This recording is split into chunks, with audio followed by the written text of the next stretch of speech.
If you've watched our channel for any amount of time, you've heard me say again and again that for 99% of you, it will make sense to delay your CPP, your Canadian pension plan, until close to age 70. Yet still many of you are not convinced. And recently we had a subscriber leave a comment on one of our videos that talked about, no, I'm taking my CPP early, I'm going to invest it, and it's going to be better off. So I challenged him and I created a video today, and I'm gonna break down through our software on if it makes sense, the numbers, and if it's right for you. So there's two scenarios I wanna break down here. The first one is Dave YouTube. So I put an individual client, 60 years old next year, January 1st, 2024.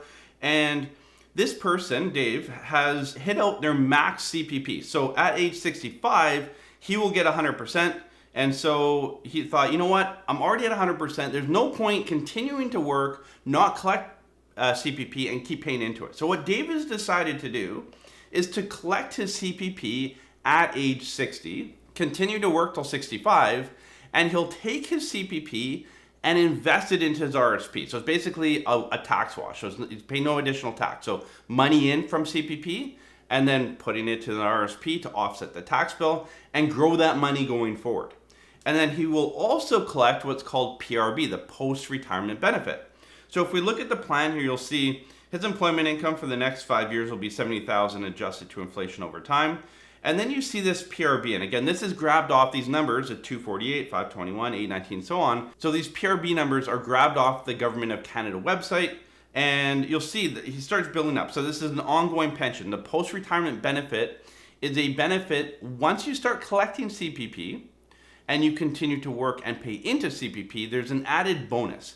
So again, because he had already reached 100%, he thought, no, I'm gonna collect it, invest it, start building up this PRB, and I'll be way better off. You can see this CPP that he's collecting, $10,370 the first year, and then a matching RSP contribution.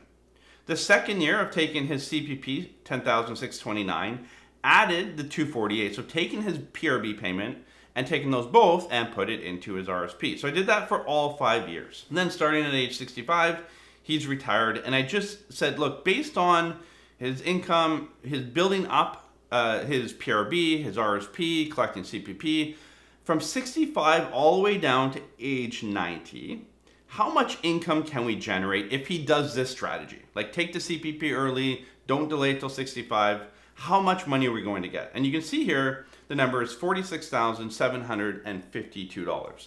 So that would be his total income from 65 onwards, adjusted to inflation over his lifetime. Now let's look at the same scenario. I talked to Dave and I said, Dave, it's not going to make sense for you to do this. And he goes, no, Adam, it does, because I'm collecting money, I can save more money, it's gonna work for me. I am way better off.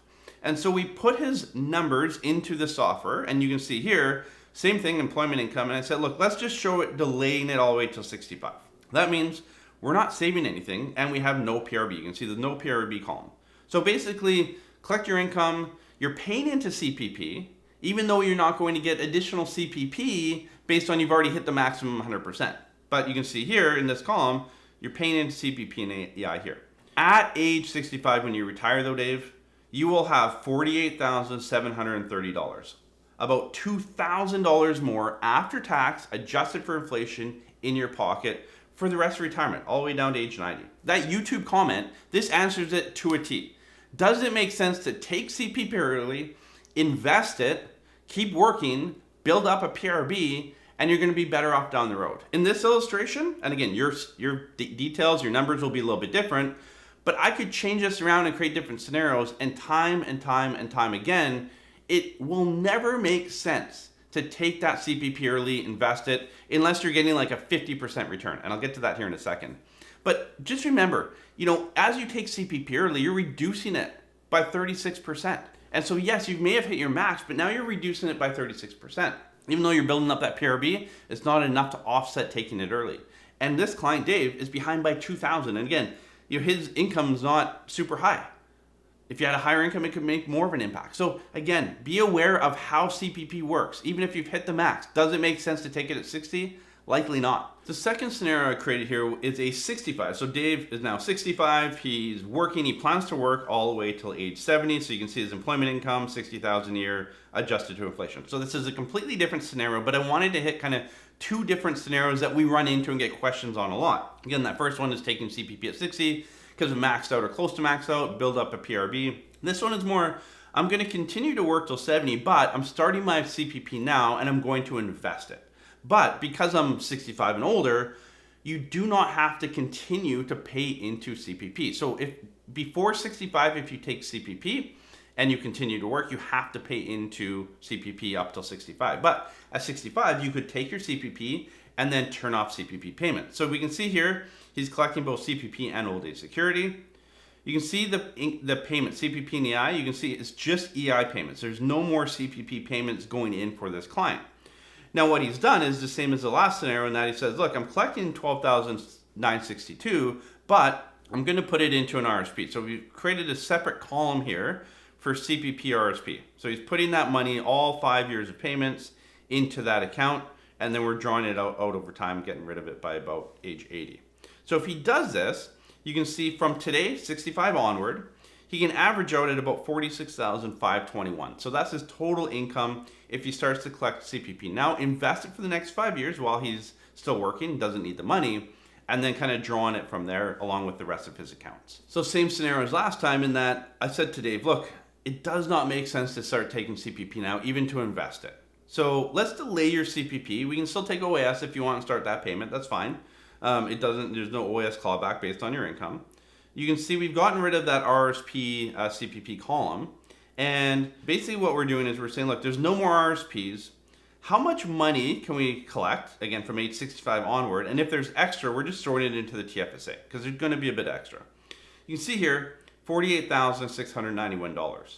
So the only difference here between this and the last scenario is he took his CPP at 65 and took that money and invested in RSP for later on in life.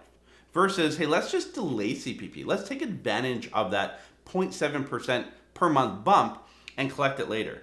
And you can see again, his income's over $2,000 per year after tax in his pocket for the rest of his life. And we've run Dave here all the way down to age 95.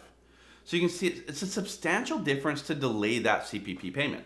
Now, Dave said, okay, Adam, but if I did collect my CPP, how much rate of return would I need to get to kind of get to an equal number, that $48,691? So we ran it with Dave and said, okay, well, let's take CPP. Let's jump it into the system here.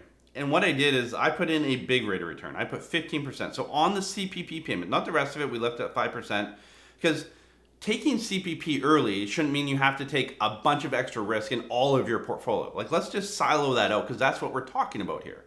So if we take that CPP, take a high risk, and we can get 15% rate of return. I don't know where you're getting this ongoing, but hey, you get 15% rate of return, and we draw it out over time. Again, kind of creates a bit of tax efficiency there.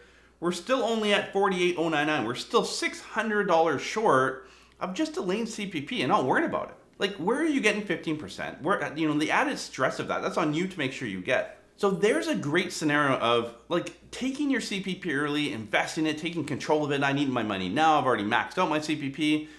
I could create a million scenarios that kind of look like this, like taking CPP early, investing it, what kind of rate of return.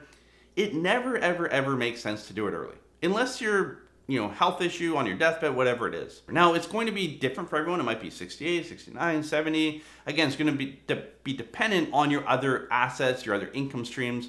There's a lot that goes into CPP timing. But if you're thinking about taking it early and investing it, hopefully this video will teach you that that's not the right decision. It's little tips like this and little adjustments within your retirement plan that can make a massive difference. So start doing proper planning today and know how your numbers come together to give you the most after-tax income in your pocket and how to pay CRA less taxes.